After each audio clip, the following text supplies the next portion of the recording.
This is module 5. In this module, we discuss about the rules of POS tagging. So we are more specific, more oriented. In our subsequent modules, we will discuss about the methods of POS tagging. But before that, we need to have some well-defined rules and principles for POS tagging. So in this module, we discuss in details the various principles that are often adopted at the time of implementing POS tagging scheme on a text database. So here, as we have come across in earlier modules, we have talked about some principles of annotation, and those annotations are actually including all kinds of annotations. Here, we are talking about only the parts of speech tagging. So since parts of speech tagging is one of the more complex and challenging tasks where a lot of linguistic and technical issues are involved, so we are arguing here is that before we apply the process of parts of speech tagging automatically or even manually, we need to take care of the issues of text sanitation, text normalization, tokenization, and orthographic error correction, spelling error correction, real word error corrections, grammar correction, etc., without which the success of parts of speech tagging on corpus is not much useful. So much cannot be achieved at high level. So what we argue here is that if you don't do those kinds of pre-processing of the texts, it is very difficult to get great success, a good percentage of success in parts of speech tagging. So to make the text ready for parts of speech tagging, we need to follow the rules of parts of speech tagging. So here, for the first time also, again, we are proposing 12 to 13 rules which need to be meticulously followed before a text is made ready for parts of speech tagging. So it is basically pre-processing part of parts of speech tagging or preliminary preparatory part of parts of speech tagging. It also goes with parts of speech tagging. So here are the major issues. The first rule is parts of speech tagging should be done at the sentence level. That means when we are assigning tags to the words, we must take into account the entire sentence where the word has occurred. This is very much essential. That means when a word stands alone, isolated from the context of its use, we are not sure in which parts of speech it is to be used or it is meant to be used. So it is open. It can also be a noun, it can be a verb, it can be an adjective or any other. So at that time, if we try to assign a part of speech to the word, we may not be right. Also, we may not be able to identify in different parts of speech how the word is used and then which percentage. So our first question is that the words should be tagged only at the sentence level. Let me give an example. Suppose in Bangla, the word Sundari is basically commonly used as an adjective. So if you find in a text the word how it is, that the word is used, you can easily put as an adjective. But this is not actually true. If you look at the following two examples, চিড়িয়াখানায় সুন্দরীকে দেখতে খুব ভিড় হয়েছে. There is a big crowd in the zoo to see Sundari. So here actually this Sundari, although used in an adjectival form, actually is the proper name of a tigress. So in the sentence, the word must be tagged as a noun, not as an adjective. So why? This is why we say that it should be tagged at the sentence level. Or look at the other example. স্কুলে সুন্দরী আমাদের সঙ্গে এক ক্লাসে পড়তো.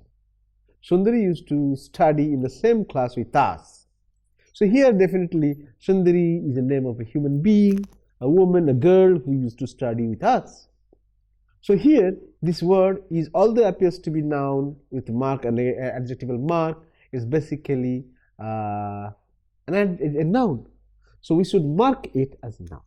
So our first rule is that words should be post tagged at the sentence level.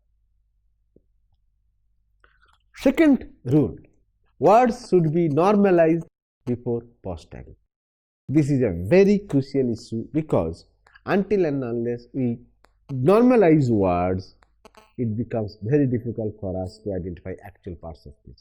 Here I am giving an example. Suppose in Bangla corpus we have come across many examples where the suffix part is actually detached from the word. Suppose pere chilo is got actually written as pere space chilo, or kotha gulo kotha space gulo, diye chilen diye space chilen, noren space ke, meyeder me space der. From our very simple common sense, we know that these are actually single word units. So the suffixes like chilo, gulo, chilen, ke, der should be combined together with their immediately preceding word string to generate a composite single word unit. So if we don't do that, then what will happen? Pere will have one part of speech, chilo will have another part of speech. Or meyeder, in cases meyeder, may should have a one part of speech and there should have one part of speech. But this is actually wrong representation of the language, of the text, of the words in the language. So therefore, we argue that all these kinds of words should be normalized before we assign any parts of speech to that. This kind of thing happens because there is many inconsistencies in representation of words in a language, particularly in cases of compound words, adjectives, adverbs, multi-word units, reduplicated forms, and idiomatic forms. They are written in three different ways: with a space, without a space, or with a hyphen in between. So it becomes very difficult for us. I can give you an example. Say here are some examples given over here that shows very well that these are written with a space and without when there was not required, or with a hyphen. So these are very difficult places to determine how to treat them, these words. I am giving an example. So say andar mahaler. You can find out that in one case it is written andar and in a case it is written mahaler. So normally it appears that they are two different words. So one would be noun, another would be noun, or something like that. Two nouns occurrences.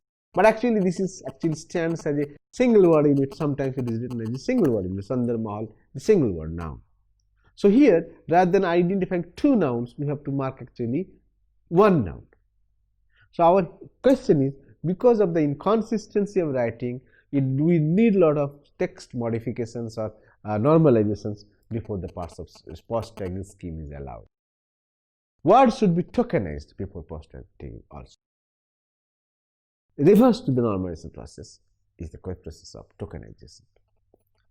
So because I have already said there are various methods of inconsistencies in the presentations of written texts, we need to take into consideration. Here are some examples. Suppose Ram or Sita, and this example also been mentioned in earlier modules also. So sometimes we find that the O conjunct is also actually merged with the preceding word. So it stands actually Ramo Sita. But it should be actually three words: Ram, O, and Sita. Then the accurate tagging is possible. So our argument is here that in such situations we must break Ramo into Ram as a single word unit and O as another single word unit before the post tagging process is applied on. So otherwise the Rama would be identified as a noun and Sita would be identified as a noun, and the original identity of O as a conjunct would be lost. So this is a wrong representation. So I need to have a space between these two words so that it becomes three different independent words with three different parts of speech. There are other examples like gelenna. So here gelenna, gelen is a complete finite form of verb, na is a negative marker. So this should be definitely differentiated, isolated, separated with the space so that they are marked separately at two different parts of speech. Say Samagra Jivan Kal as a single word. Obviously, you can understand that there are actually three words, Samagra, Jivan and Kal. But at least for us, Samagra it should be a modifier, an adjective, and Jivan Kal is a noun. So there should be a space between the two so that they should be identified as two separate nouns rather than a single noun. So what we argue is that tokenization is a very important part. Words should be marked properly tokenized before they are put to parts of speech tagging. Rule number 4 is exact POS tags should be assigned.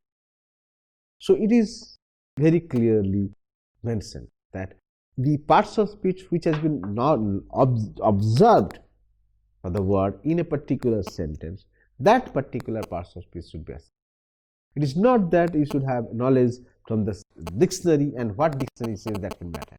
That will assign. Let me give you an example. In cases of the difference between good and bad is sometimes obscured. In this sentence, you can clearly identify that good and bad are used here as noun, not as adjective. So both good and bad should be tagged here as nouns, not as adjectives. So what I argue is that in many cases, words are found to be entered into dictionary in one part of speech, but used in another part of speech in the text. So the exact parts of speech in which the word is used in the text, it should be marked here. So this has several advantages. One of them is that we could really know how a word is used in different parts of speech, in different context of the sentence, in different context of the text, and we can find out the multiple parts of speech of words. That also refers to the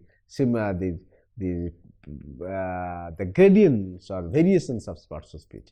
Also, the range of parts of speech to words can belong to. This automatically refers to the next argument. Next rule is that context carries maximum importance in parts of speech tagging. Nothing else but context. Either it is topical context, or local context, or sentential context, or global context, whatever it may be. So always give maximum importance to the context to identify in exact parts of speech the word is used. Without reference to context, it is not very possible to identify the part. So it may be words might have several identities with regard to parts of speech in the dictionary. But I am not sure in which parts of speech the word is used. It is the context that will guide us, that will direct us, that will lead us to mark the word accordingly. So our rule is fifth is context should be given utmost importance in parts of speech tagging. Rule 6, existing POS categories should be used on a text. This has been noted quite peculiarly that many of the people are introducing new parts of speech to the words to be assigned to the person. I am deadly against it. I always suggest that if the existing parts of speech set which has been so long known to us, traditional parts of speech, major parts of speech categories are known to us for years, for centuries, for generations. If that suffices immediately to assign the words their parts of speech adequately, we should not go something more refined, more complicated, or something new one.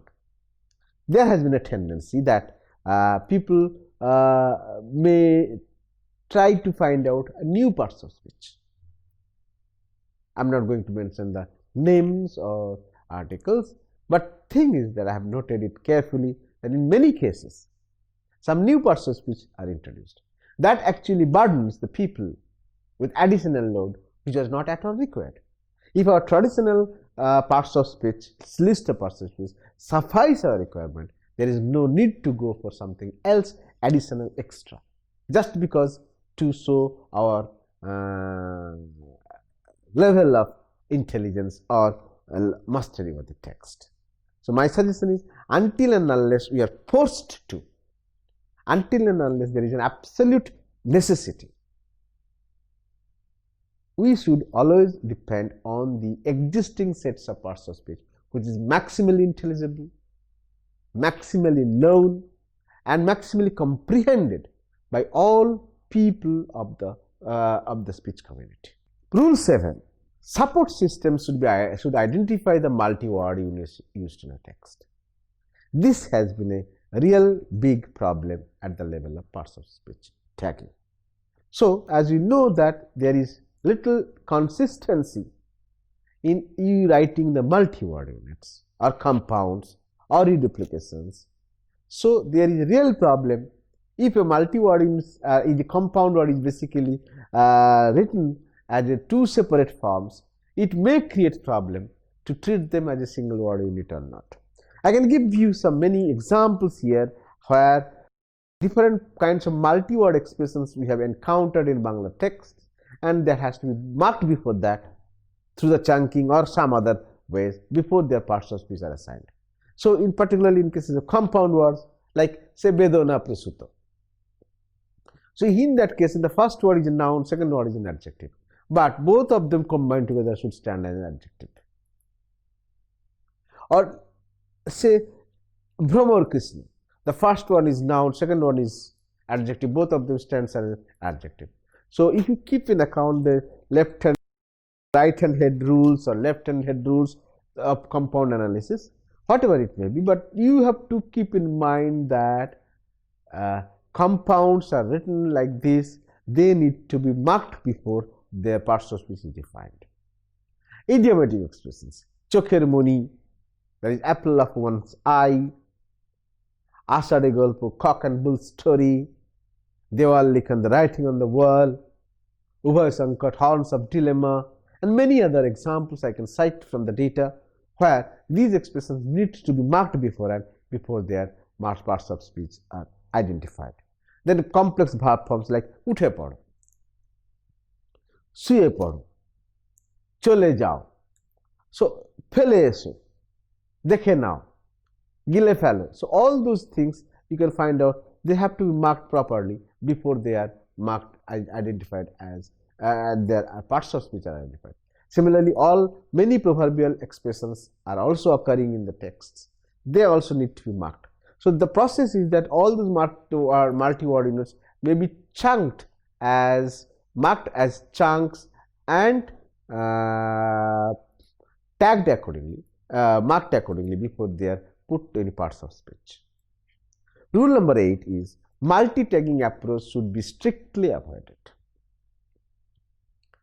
There has been a chance, there has been situations, there has been context where we have noted that people have used multiple parts of speech for a single word in a sentence. Saying, I have given an example that there is a difference between good and bad. You can find out that you can put both the tag as noun or as a verb, as an adjective, with an expectation, with a logic that this word is also identified as a verb as well as a noun, even though this word is used as a noun in the sentence. So this is a real blunder if you do that in cases of tagging. A word can have multiple possible parts of speech when it is in isolated position, but when it is used in a piece of text, it actually denotes only one part of speech unless it is ambiguous. Unless it's creating deliberately ambiguity, having the best example I can refer to here, that time flies like an arrow, where you can find out the words like time or flies can then change their parts of speech based on the new set of interpretations or ambiguity of the sentences. Until and unless in those cases of artificially or intentionally generated constructions. In most cases, words are denoting only one and only one part of speech in the word, in the sentence. So there is no chance for multitagging for a word inside the text. Every word should have only one tag, nothing less, nothing more. Rule number 9, POS tagging should be done in a reverse hierarchical order. Reverse hierarchical order, if you have a hierarchical tag set, then it is better that the final stage, if it is a hierarchical tag set, that noun, then it is proper person, proper noun, then the person noun.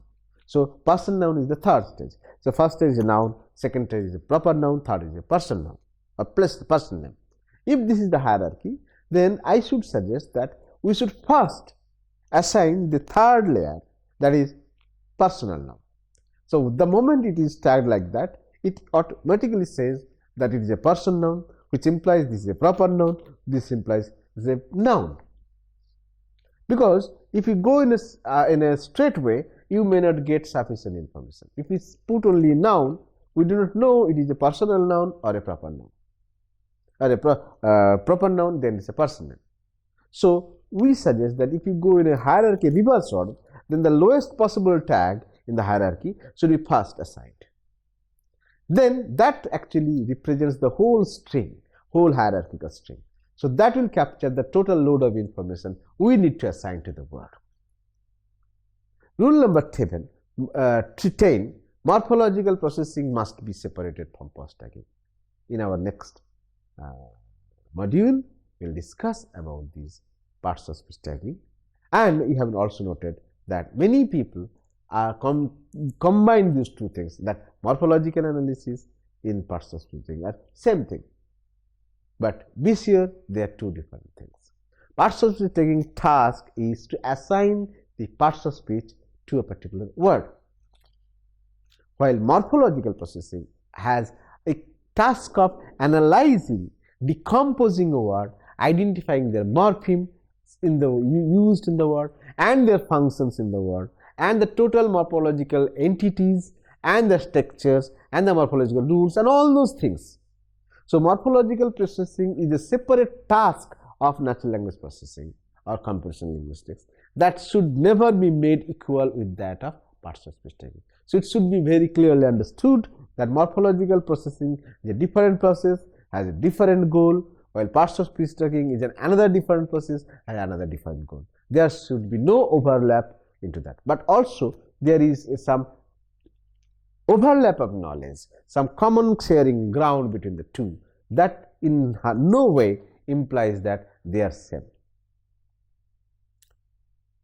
Rule number 11, hyphenated words need special attention, because I have already said that hyphenated words are written in a very different ways, with a space, without space, with a hyphen. So it needs to be taken care of how those hyphenated words should be tagged. So if there is a hyphen in between a word, we should consider both the words as two words or a single word in it. That has to be decided. If we find a hyphen between Sally and kids, then definitely we should say that they are two words. So they should be treated as hyphen is basically here word marker. But if I say that statesman A, say statesman with a hyphenated word and a locative case marker, then this is actually not two different words. Actually hyphen has least important functions here, so that hyphen can be removed, and statesman A should be treated as a single word in it. So hyphen has multiple functions, multiple patterns. I have cited here more than 5 or 6 different types of usage of hyphens, and each one has to be taken care of very carefully before parts of speech tagging is applied. Rule number 12, ambiguity should be dissolved at the time of POS tagging. As I have already mentioned, in that cases, that if there is a sentence where it has a word which has multiple meanings, then this word is basically an ambiguous word. And if it is an ambiguous word, we have to identify in which sense the word is used. Capture those particular sense and accordingly when that particular word denoting that sense, what parts of speech that is denoting, that has to be taken into consideration. Suppose se bhabe, je bhabe kara jete pare. So here bhabe may be as an adverb, the mode, or se bhabe means he thinks. So you can find out that se bhabe can have multiple meanings, multiple senses. So in the first sentence it is used in one sense, one part of speech. In the second sentence it is used in another sense. So in the first case it would be tagged as a adverb, and second case it is tagged as a verb. So what we argue is that if there are words where there is ambiguity, so first the ambiguity has to be resolved, then appropriate meaning should be assigned to that. 13 or the last rule is manual verification and validation is mandatory for POS tagged text. So since tagging is basically done nowadays semi-automatically or automatically, particularly in English and other languages done mostly automatically, but for Indian languages are basically done by semi-automatically, semi-supervised manner, or sometimes automatically. So our argument is that once this corpus is tagged, it is not that it is error-free. It is not that there is no mistake. It is there is no doubt. So to make that tagged corpus maximally useful, relevant for our future research, we need thorough manual verification by some experts and validation that it is properly done, all the words are rightly tagged, taking into other considerations all linguistic factors and issues involved into it. So manual and final verification is mandatory before a POS tag is made available for any further research and applications. Thank you.